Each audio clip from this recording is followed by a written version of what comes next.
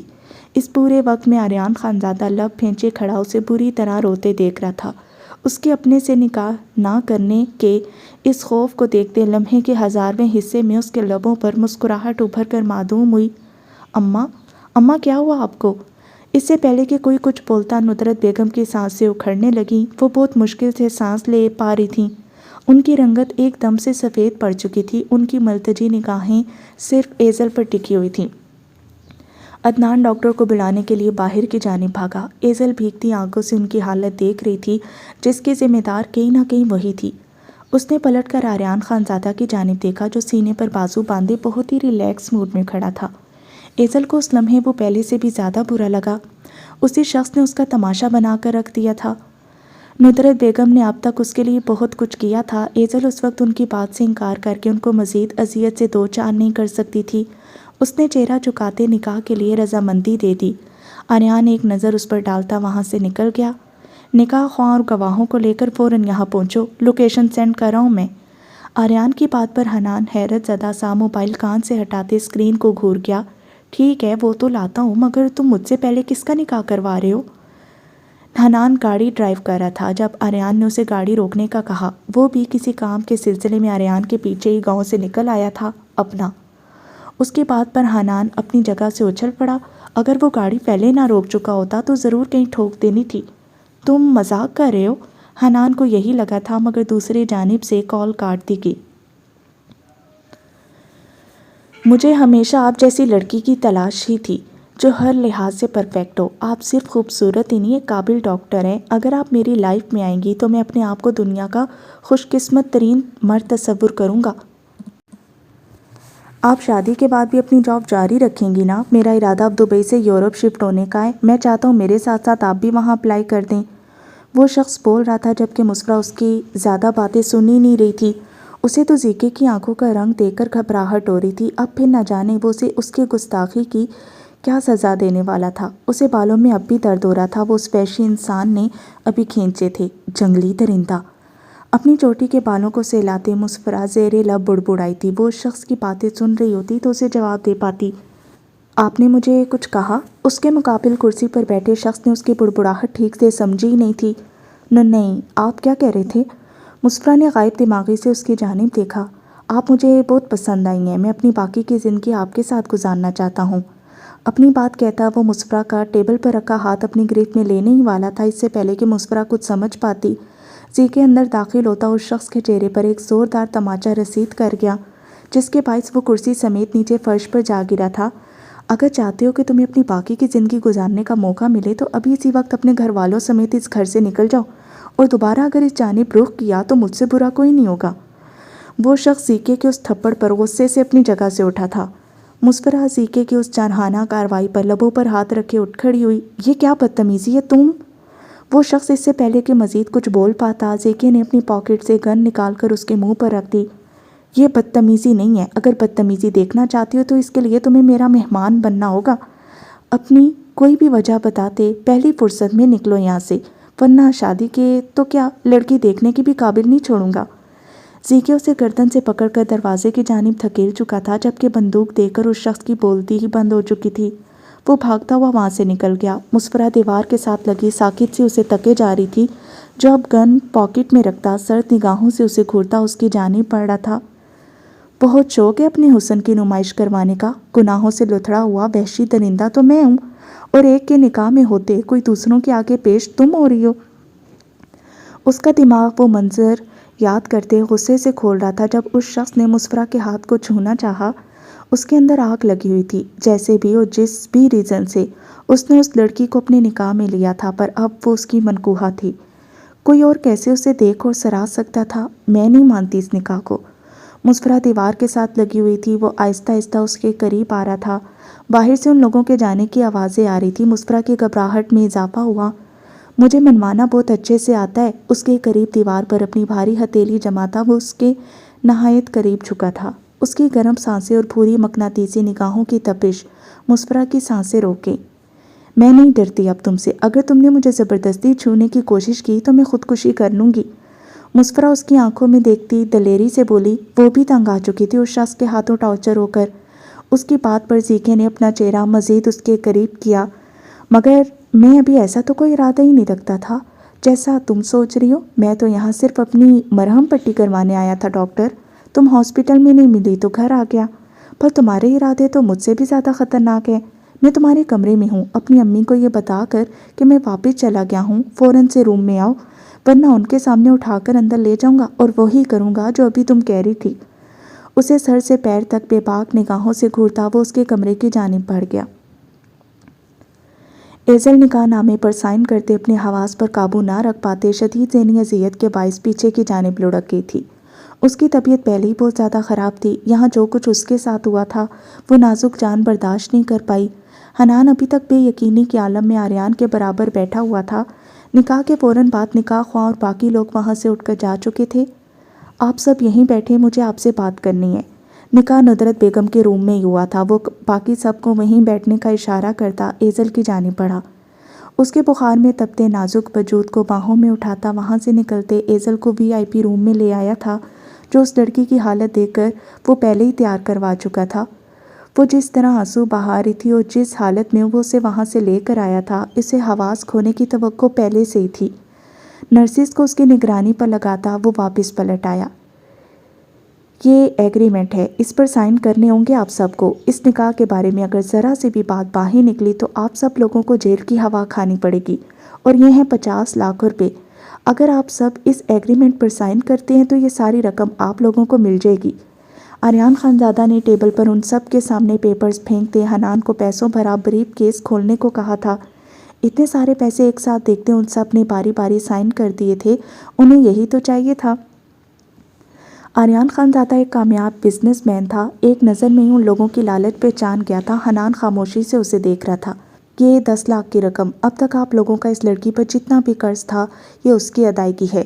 اس کے بعد آپ لوگ اس پر اپنا کوئی بھی احسان نہیں جتائیں گے، اور سب سے اہم بات، وہ اب آریان خانزادہ کی بیوی ہے، اس سے اپنا رویہ درست کر لیں، ورنہ میں غصے میں کیا کر جاؤں مجھے خود بھی پتہ نہیں ہوتا۔ یہاں بھی جو کچھ بھی ہو اس کے بارے میں اسے بھنک بھی نہیں پڑنی چاہیے۔ آریان نے مزید 10 لاکھ ان کے آگے پھینکے تھے۔ ان سب کے چہروں سے لال ٹپک رہی تھی۔ انہیں بالکل بھی اندازہ نہیں تھا کہ ان کی اچانک سے اس طرح لاٹری نکل آئی تھی۔ عدنان جو ایزل کے ہاتھ سے نکل جانے کے خیال سے اندر ہی اندر جل بھن رہا تھا، اب اتنی رقم دے کر اس کے باچھیں بھی کھل گئیں۔ تم خصوصی خیال رکھنا۔ آریان آخر میں اسے سنگین نگاہوں سے وارن کرتا وہاں سے نکل گیا۔ آریان، یہ تم کیا کر رہے ہو؟ میری عقل میں کوئی بات نہیں بیٹھ رہی۔ تم ہر وقت اس لڑکی کو عام لڑکی کہتے نہیں تھکتے تھے، اور اب اس سے نکاح ہی کر لیا، اور اتنی ساری رقم کس خوشی میں پھینکی ان لالچی لوگوں کے آگے۔ حنان بھی ان لوگوں سے پہلی ملاقات میں ان کی خصلت جان گیا تھا۔ تم سے کتنی بار کہا ہے میرے ساتھ رہنا ہے تو اپنی عقل وسیع کرو، اور مائنڈ اٹ، وہ لڑکی اب بھی میرے لیے عام لڑکی ہی ہے۔ آریان سگریٹ سلگاتا ایزل کے روم کے سامنے بنی بالکنی میں آن کھڑا ہوا تھا۔ تو اس عام لڑکی سے نکاح کیوں کیا؟ وہ ریحام جو تمہاری ٹائپ کی ہے مری جا رہی ہے تم سے شادی کرنے کی خاطر۔ وہ فلزہ اپنا شوہر چھوڑنے کو تیار ہے تمہارے لیے۔ اس بیچاری لڑکی کے ساتھ یہ کیا کیا تم نے جو تم سے نکاح کرنے کا اتنا صدمہ لے گی ہے کہ بیچاری بے ہوش پڑی ہے؟ حنان اس کے اس پرسکون انداز پر تپ اٹھا تھا۔ تم سب کو ہی بول چھوکتا کہ میں شادی کر لوں، اب کیوں یہ رونا دھونا مچا رکھا ہے تم نے؟ آریان خانزادہ کے سکون میں کسی قسم کی کمی نہیں آئی تھی۔ حنان نے نوٹ کیا تھا کہ اس کی کنپٹی کی رگیں باہر کو ابھری ہوئی تھیں، آنکھوں کا رنگ بے حد لال تھا۔ ایسا صرف تب ہوتا تھا جب وہ بہت زیادہ غصے میں ہوتا تھا، لیکن بظاہر تو ایسا کچھ نہیں لگ رہا تھا۔ حنان الجھا تھا۔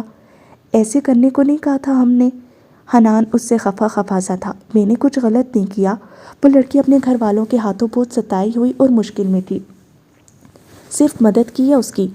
آریان خانزادہ اپنے کیے جانے والے عمل کی صفائیاں پیش کر رہا تھا۔ حنان کے لبوں پر ایک دم سے مسکراہٹ آن ٹھہری تھی۔ یہ بہت انوکھی بات تھی۔ اگر مدد ہی کرنی تھی تو مس نورین سے نکاح کر لیتے، بیچاری بیوہ عورت 4 بچوں کے اخراجات بہت مشکل سے پوری کر رہی ہے، ثواب نہیں ملتا یتیم بچوں کے سر پر ہاتھ رکھ کر؟ حنان جل کر بولا، جبکہ آریان کے لبوں پر دل فریب مسکراہٹ آن ٹھہری تھی۔ میں خود بھی نہیں سمجھ رہا کہ یہ کیا ہو رہا ہے میرے ساتھ۔ اس کی بلڈنگ میں نہ ملنے پر میرے دل کی حالت غیر کیوں ہو گئی تھی؟ ملبے کے ڈھیر میں اسے ایک کونے میں سکڑا سمٹا بیٹھا دیکھ کر بے قرار دھڑکنوں کو قرار کیوں ملا تھا؟ اس کی خاطر میں اپنی جان خطرے میں ڈال گیا۔ میں ایسا کبھی بھی نہیں تھا۔ اتنی فکر تو کبھی فضا کے لیے فیل نہیں ہوئی جتنی اس کے لیے ہو رہی تھی۔ مجھے لڑکیوں سے گھن محسوس ہونے لگی تھی، پھر کیوں دل اس پر اپنا اختیار پانے کا متمنی تھا۔ آریان کو آج پہلی بار اپنے دل کی بات اس طرح حنان کے سامنے رکھ رہا تھا، کیونکہ وہ خود بھی اپنی کیفیت سے الجھن کا شکار تھا۔ وہ روتی بسورتی دھوکوں میں گری اپنے گھر کے ہر فرد کے آگے اپنی صفائیاں پیش کرتی آریان خانزادہ کو اتنے وقت سے ڈسٹرب کیے ہوئے تھی۔ اب اس کی ذات کے سارے اختیارات اپنے نام لگوا کر نہ جانے کیوں رگوں پہ میں ایک سکون سا اتر گیا تھا۔ تو اس کا مطلب ہے وہ عام لڑکی خاص ہو گئی ہے؟ حنان اس کی بات سن کر بے حد خوش ہوا تھا۔ بڑی بڑی مشکلوں سے ڈیل کرنے والا دل کے معاملے میں آ کر بری طرح پھنس گیا تھا، مگر آریان خانزادہ اس سب کو محبت کا نام نہیں دے سکتا تھا۔ اسے لگ رہا تھا شاید اس لڑکی کا اگنور کرنا اس کی جانب اس قدر متوجہ کر چکا تھا کہ وہ اتنا بڑا قدم اٹھا گیا تھا۔ زندگی میں پہلی بار وہ اپنے کسی فیصلے میں اس بری طرح الجھا ہوا تھا، ورنہ اتنا تو اس نے فضا کو چھوڑنے سے پہلے بھی نہیں سوچا تھا۔ نہیں، میں نے ایسا کچھ نہیں کہا، تم اپنا منہ اور آنکھیں بند رکھو اب۔ آریان اسے وارن کرتا اگلے پل اپنے اس کمزور لمحے سے نکل آیا۔ سر، وہ آپ کی پیشنٹ کو ہوش آ گیا ہے۔ نرس کے آ کر اطلاع دینے پر اس نے خاموش نگاہوں سے بند دروازے کی جانب دیکھا۔ جاؤ، تمہاری بیوی تمہارا انتظار کر رہی ہے۔ ویسے بہت ہی اچھا ہوا جو بھی ہوا، تمہیں ایسی ہی لڑکی ملنی چاہیے تھی جسے تمہاری دولت اور وجاہت سے کوئی لینا دینا نہ ہو۔ مجھے کیوں لگ رہا ہے ایزل رفیق کے ہاتھوں میرا مغرور دوست سیدھا ہونے والا ہے۔ حنان آریان سے بھی زیادہ خوش نظر آ رہا تھا۔ ایزل ایک پرفیکٹ لڑکی تھی، اور ویسی ہی جو اپنی معصومیت سے آریان خانزادہ جیسے ٹیڑھے بندے کو سیدھا بھی کر سکتی تھی۔ ابھی سے آریان کی آنکھوں کی سرخ پڑتی رنگت حنان کی مسکراہٹ گہری کر گئی۔ مسفرہ اس کی آنکھوں کی وارننگ سے اندر ہی اندر خوفزدہ ہوئی تھی۔ اس کی بے باک نگاہیں مسفرہ کو سر سے پیر تک لرزا کر رکھیں۔ ساری بہادری ایک دم سے ہوا ہوئی تھی۔ وہ چاہے جتنی بھی دلیری دکھاتی اس شخص کا مقابلہ کسی قیمت پر بھی نہیں کر سکتی تھی۔ اس کا دل بہت بری طرح دھڑک رہا تھا۔ امینہ بیگم کو سر درد کا بہانہ کر کے سونے جانے کا کہتی وہ اندر آ گئی، جبکہ بسمہ امینہ بیگم کو پریشان دے کر ان کے ساتھ بیٹھی انہیں مسفرہ اور احد کے حوالے سے بات کرنے لگی۔ بسمہ کو احد کی نگاہوں میں مسفرہ کے لیے پسندیدگی نظر آئی تھی، اور مسفرہ کا بھی بار بار پلٹ کر اس کی جانب دیکھنا بسمہ کو بہت الگ انداز لگا تھا۔ امینہ بیگم اس کی بات سنتی خوشگوار حیرت میں گھر گئیں۔ ہم احد کے گھر والوں کے بارے میں کچھ نہیں جانتے، پھر کیسے یہ سب؟ امینہ بیگم اسے بے شک اپنے بیٹوں کی طرح مان چکی تھی، مگر بیٹی کے معاملے میں اتنا بڑا رسک بھی نہیں لے سکتی تھیں بنا احد کے بارے میں کچھ جانے۔ تو اس میں کیا مسئلہ ہے؟ مجھے لگ رہا ہے احد بھائی آج نہیں تو کل آپ سے اس بارے میں بات ضرور کریں گے، تو آپ ان سے ان کے گھر والوں کے بارے میں پوچھ لیجئے گا۔ ویسے جو انسان اتنا اچھا ہے اس کے گھر والے بھی اچھے ہی ہوں گے۔ بسمہ تو مسفرہ اور احد کو ایک ساتھ سوچ چکی تھی۔ آج جس طرح احد بنا اس کے کہے اسے تحفظ دے گیا تھا، بسمہ کے دل میں اس کا مقام مزید بڑھ گیا۔ اس کا کوئی بھائی نہیں تھا، پہلی بار کسی سے بھائیوں جیسا تحفظ ملا تھا، جو اسے بہت اچھا لگا۔ مسفرہ دروازہ نوک کرتی اس کی جانب پلٹی، جو صوفے پر براجمان گہری نگاہوں سے اسے ہی گھور رہا تھا، مگر ساتھ ہی ہاتھ میں فون تھامے وہ کسی سے باتوں میں بھی مصروف تھا۔ تم جانتے تھے نا کہ میں ڈاکٹر مسفرہ بخشی کو پسند کرنے لگا ہوں؟ تم نے یہ نکاح جان بوجھ کر کیا، مجھے نیچا دکھانے کی خاطر؟ تم ہر بار دشمنی کا آغاز خود کرتے ہو، اس بار میں تمہیں نہیں چھوڑوں گا۔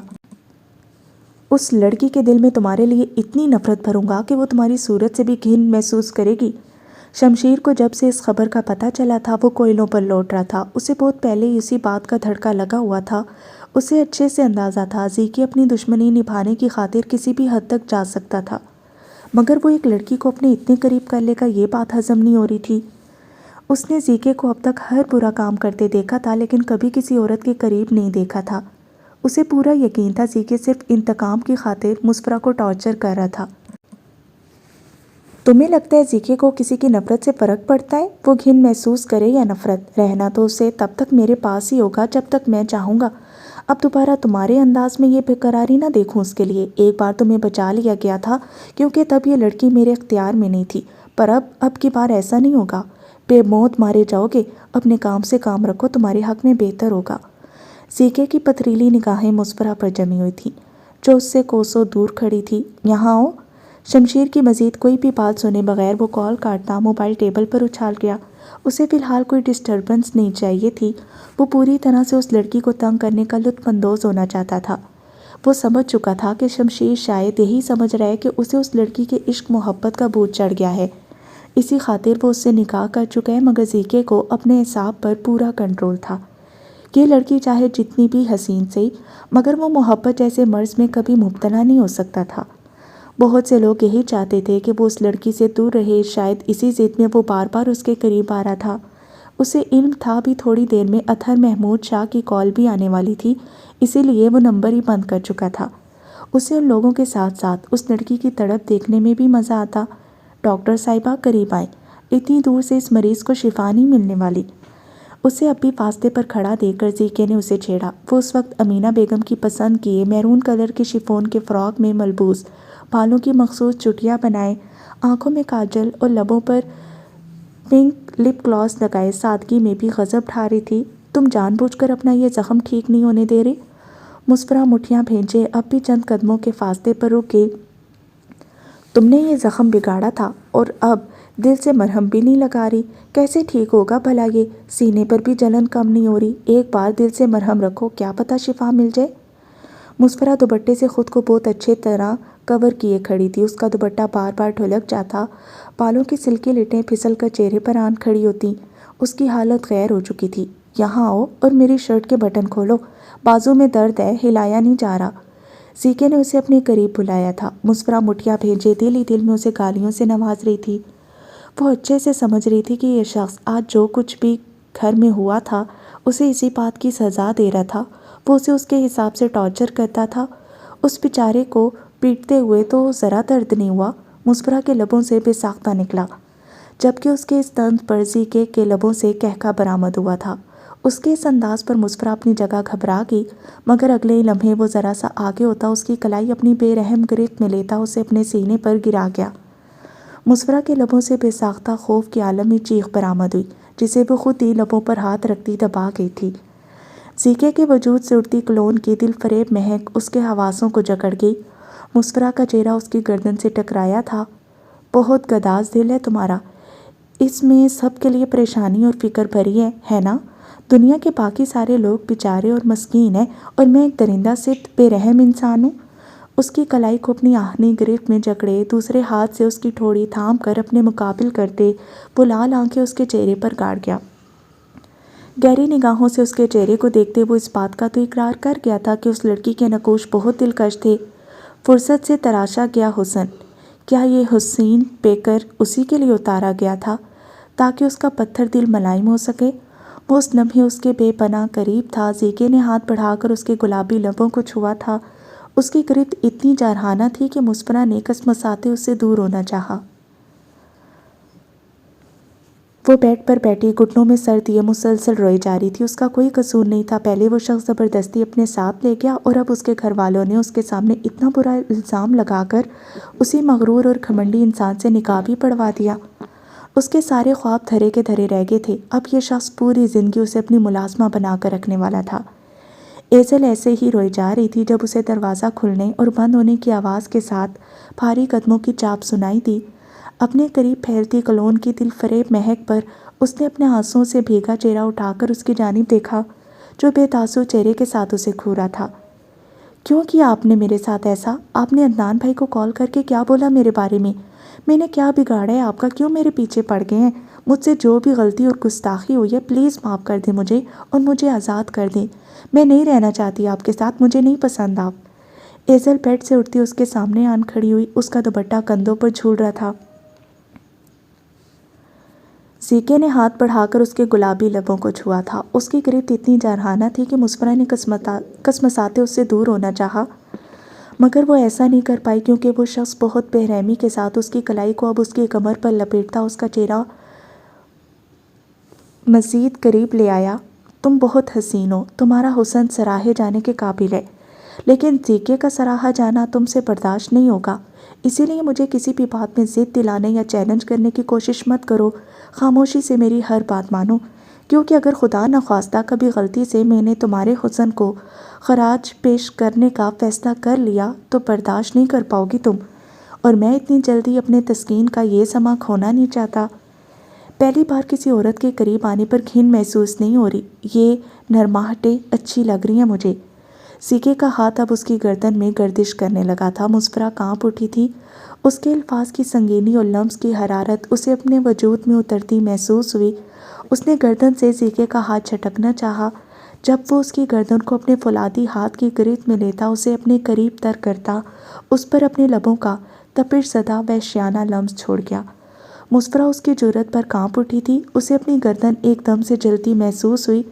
چھوڑو مجھے۔ اس نے جواباً اپنے ناخن سیکے کی گردن میں گاڑ دیے۔ اوہ، تو تم مقابلہ کرنا چاہتی ہو؟ مجھے اچھا لگا تمہارا یہ انداز۔ سیکے اس کی کمر میں بازو حمائل کرتا، اس کی گردن پر اپنی مونچھیں رگڑتا اسے سلگا کر رکھ گیا۔ وہ دونوں ایک دوسرے سے ایسے گتھم گتھا ہو چکے تھے جیسے دو فریقوں کے درمیان کشتی لڑی جا رہی ہو۔ وہ اسے کسی بے جان گڑیا کی طرح اپنی باہوں میں اٹھاتا صوفے سے اٹھا تھا۔ اس کے گستاخ ہونٹ ابھی بھی مسفرہ کی گردن کو دیکھا رہے تھے۔ مسفرہ کا بس نہیں چل رہا تھا اس شخص کی گردن دبوچ دے، مگر اسے ہوش تو تب آیا جب سیکے اسے بیڈ پر پٹکتا، اس کے قریب بیٹھتا، دونوں اطراف اپنے ہاتھ جما گیا۔ مسفرہ کا پورا وجود سن ہوا تھا۔ دیکھو، دور رہو مجھ سے۔ مسفرہ نے اس کے بازو ہٹا کر اٹھنا چاہا، جس کے جواب میں وہ اس کی دونوں کلائیوں کو واپس اپنے قبضے میں لیتا اسے تکیے پر ٹکا گیا۔ تمہیں لگتا ہے تم اس طرح مجھے دور رکھ رہی ہو؟ بغاوت کرنے والے لوگوں کو ہرانے میں بہت مزہ آتا ہے مجھے۔ سیکے اس کے بالوں کی مہک اپنی سانسوں میں اتارتا پوری طرح سے اس پر جھک چکا تھا۔ وہ شخص اس وقت اپنے حواسوں میں نہیں لگا تھا مسفرہ کو۔ مسفرہ کی سانسیں رک رہی تھیں۔